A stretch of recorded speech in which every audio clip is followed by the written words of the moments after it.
आजकल पेशेंट देख रहे हैं कि ज़्यादातर सोसाइटी वाले लोग रहते हैं, वो भी प्रोन हैं कार्डिक अरेस्ट के लिए। अगर आप रात को 12 बजे सोते हो तो 4 बजे मत उठना, नहीं तो आपको ये समस्या हो सकती है।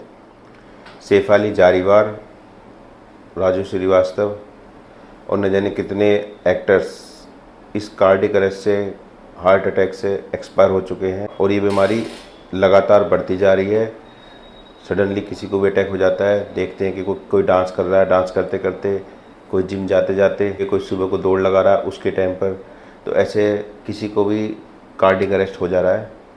तो पहली चीज़ तो ये है कार्डिक अरेस्ट में और हार्ट अटैक में क्या डिफरेंस है, पहले तो ये बताते हैं आपको, ओके। फिर दोनों का सोल्यूशन बताते हैं।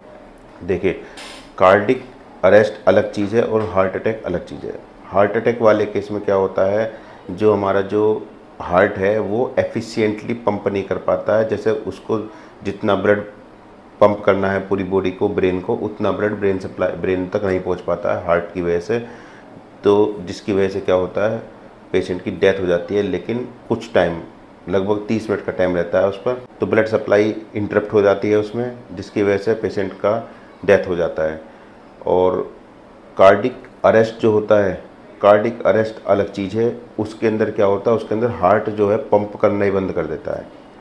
तो हार्ट पंप करना बंद करता है, वो अलग सीन है। और हार्ट अगर पंप तो कर रहा है लेकिन उतनी एफिशिएंसी से नहीं कर रहा, ओके, तो वो केस अलग है। तो कार्डिक अरेस्ट वाला केस में और कार्डिक हार्ट अटैक वाले केस में थोड़ा सा डिफरेंस है। कार्डिक अरेस्ट वाला केस ज़्यादा खतरनाक है क्योंकि उसमें आदमी को टाइम नहीं मिल पाता, क्योंकि हार्ट बीट कर रहा है, पंप कर रहा है, और पर करते करते उसका जो है पंपिंग बंद हो गई, वो होगा कार्डिक अरेस्ट। तो पहले बात करते हैं हार्ट अटैक के। हार्ट अटैक वाले केस में पेशेंट मोस्टली बच सकते हैं और डिपेंड करता है उनकी शुरू की 15 से 20 मिनट, मान लो 30 मिनट मैक्सिमम मान लीजिए, उस दौरान अगर उन्होंने थोड़ा ध्यान दे दिया तो वो बच जाएंगे। अगर उस दौरान वो घबरा जाते हैं, टेंशन में आ जाते हैं और वो कुछ कर नहीं पाते तो फिर मामला गड़बड़ है। मैं सिम्टम बता देता हूँ हार्ट अटैक के। सबसे पहले चेस्ट पेन होगा, मोस्टली पसीना आएगा उसको, पेशेंट को, और घबराहट भी होगी और उसके बाएं हाथ में दर्द होगा। ये सारे सिम्टम तो आते हैं हार्ट अटैक वाले केस में। MI कहते हैं, मायोकार्डियल इन्फेक्शन बोल सकते हैं, ठीक है ना। उस केस में जो फर्स्ट एड है, तो फर्स्ट एड में क्या करना चाहिए, हर पेशेंट को अपने पास में कम से कम ये 2 मेडिसिन जरूर रखनी चाहिए। देखिए कौन कौन सी मेडिसिन, किसकी बात कर रहा हूँ मैं, हार्ट अटैक की बात कर रहा हूँ। एक तो सबसे पहले सोर्बिट्रेट, ये सोर्बिट्रेट की मेडिसिन है। ये मेडिसिन हर पेशेंट को अपने पास रखनी चाहिए जिसको थोड़ा भी शक है हार्ट का। और दूसरी मेडिसिन जो आप रख सकते हो वो ये है इकोस्प्रिन गोल्ड, ओके। तो सबसे पहले पेशेंट को क्या करना है, ये सोर्बिट्रेट की एक गोली जीभ के नीचे रख लेनी है। और ये वाली मेडिसिन इकोस्प्रिन गोल्ड, ये गोली जो है पानी के साथ लेनी है। एक्चुअली जो इसकी जो लोडिंग डोज होती है, जो कायदे में देनी चाहिए, वो मैं बताऊं आपको। इसमें इकोस्प्रिन 75 mg में आता है एस्प्रिन, वो हमको कम से कम 300 mg देना है पेशेंट को। तो क्या करना चाहिए इसमें, ये 75 में है तो इसकी 4 टैबलेट, कायदे में तो इसकी 4 टैबलेट देनी चाहिए पेशेंट को इमरजेंसी कंडीशन में। 4 टैबलेट एक से, क्योंकि इसके अंदर आता है एटोरवेस्टाटिन 20 mg, क्लोपिडोग्रल 75 mg और एस्प्रिन 75 mg। जो एटोरवेस्टाटिन की जो लोडिंग डोज है वो हम मैक्सिमम दे सकते हैं 80 mg तक, ठीक है, इमरजेंसी कंडीशन में। तो अब 80 mg कैसे बैठेगा, क्योंकि 20 का ही है, तो ऐसी ऐसी 4 टैबलेट दे देंगे तो इसकी लोडिंग डोज पूरी होगी। तो 4 टैबलेट में आपका एटोरवेस्टाटिन भी पूरा हो जाएगा, ओके। और क्लोपिडोग्रल 75 है, उसका भी लोडिंग डोज पूरी हो जाएगी, और एस्प्रिन की जो डोज है वो भी पूरी हो जाएगी। तो इसकी 4 कैप्सूल पेशेंट को इमरजेंसी में दे देने हैं पानी के साथ में। और ये सोर्बिट्रेट जो है ये आपको जो है चूसनी है। ये 2 मेडिसिन ऐसी हैं जो इमरजेंसी कंडीशन में पेशेंट की जान बचा सकती है। और अगर ये ना रख पा रहे तो कम से कम इकोस्प्रिन तो ले ही सकते हो। इकोस्प्रिन ये 5 रुपये का पत्ता है, ओके, ये जान बचा देगा। और सोर्बिट्रेट 45 रुपये का पत्ता आ रहा है, 2-4 गोली लेकर रख लो। तो दोनों मेडिसिन रखनी चाहिए अपने पास में। तो ये तो था हार्ट अटैक के बारे में।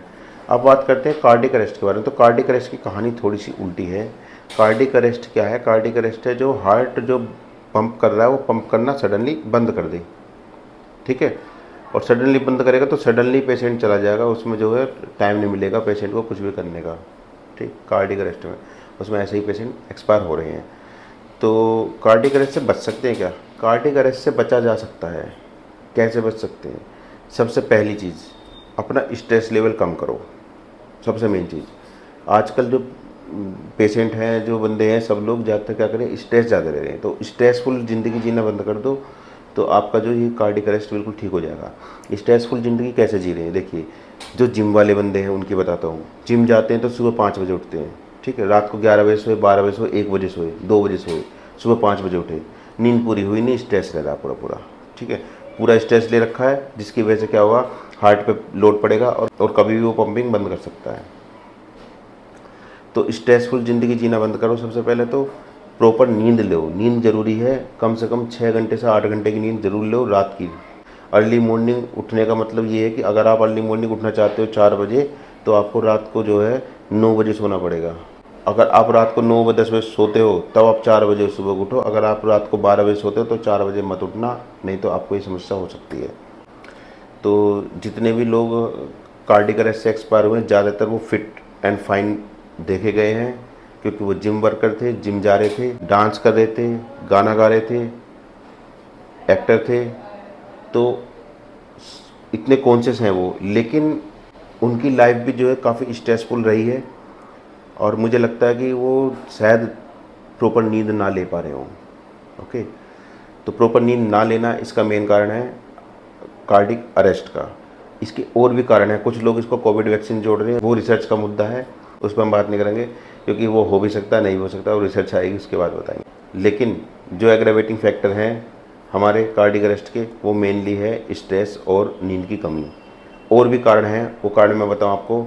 देखिए, या तो आपकी बॉडी में पोटेशियम ज़्यादा हो जाए, ठीक है, पोटेशियम ज़्यादा कम हो जाए, कैल्शियम बढ़ जाए, कैल्शियम कम हो जाए, मैग्नीशियम बढ़ जाए, मैग्नीशियम कम हो जाए। ये 3 एलिमेंट ऐसे हैं जिनकी वजह से आपको जो है कार्डियक अरेस्ट हो सकता है। हाइपोकैल्सीमिया, हाइपरकैल्सीमिया, हाइपोकैलमिया, हाइपरकैलमिया, ठीक है ना, हाइपर मैग्नीसीमिया और हाइपोमैग्नीसीमिया। तो ये 3 एलिमेंट्स का अगर आप बैलेंस बना के रखोगे, तो आपका जो है कार्डियक अरेस्ट से काफ़ी हद तक बचाव हो जाएगा। अब जैसे जिम वाले बंदे हैं, ज़्यादातर वो कैल्शियम सप्लीमेंट लेते हैं, तो कैल्शियम सप्लीमेंट जो है वो आपका जो है लेने से क्या होगा, उनको हाइपर कैल्सीमिया हो जाएगा, उनका कैल्शियम बढ़ जाएगा। तो कैल्शियम बढ़ने से भी उनको जो कार्डियक अरेस्ट हो सकता है। तो कैल्शियम ना ज़्यादा बढ़े, लेवल से ज़्यादा नहीं होना चाहिए, और कैल्शियम कम भी नहीं होना चाहिए। आजकल पेशेंट देख रहे हैं कि ज़्यादातर सोसाइटी वाले लोग रहते हैं, उनमें विटामिन D3 बहुत कम होता है। विटामिन D3 कम होता है तो कैल्शियम भी कम रहेगा, क्योंकि उनका जो है सनलाइट एक्सपोजर होता नहीं है मोस्टली, ठीक है, वो भी प्रोन है कार्डियक अरेस्ट के लिए। तो अपना विटामिन D3 मेंटेन करके रखेंगे, अपना कैल्शियम मेंटेन करके रखेंगे, और अपना पोटेशियम आता है नारियल में, केले में, ठीक है, अच्छा खासा पोटेशियम रहता है। तो आप चेक करवाओ अपना कितना आ रहा है, अगर कम आ रहा है तब आप लो।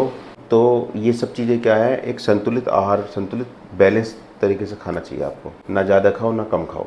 ओके, तो कैल्शियम, पोटेशियम और मैग्नीशियम मैनेज करेंगे, लेकिन फास्ट फूड नहीं लेना है। ओके, फास्ट फूड आपका जो है इनको डिस्टर्ब कर सकता है। तो कार्डियक अरेस्ट से बचने का सीधा तरीका है प्रॉपर नींद और संतुलित आहार। बस एक ये फोकस कर लो, ठीक हो जाओगे बिल्कुल। ओके, तो आज की वीडियो में इतना ही, मिलते हैं नेक्स्ट वीडियो में, तब तक के लिए बाय, थैंक यू।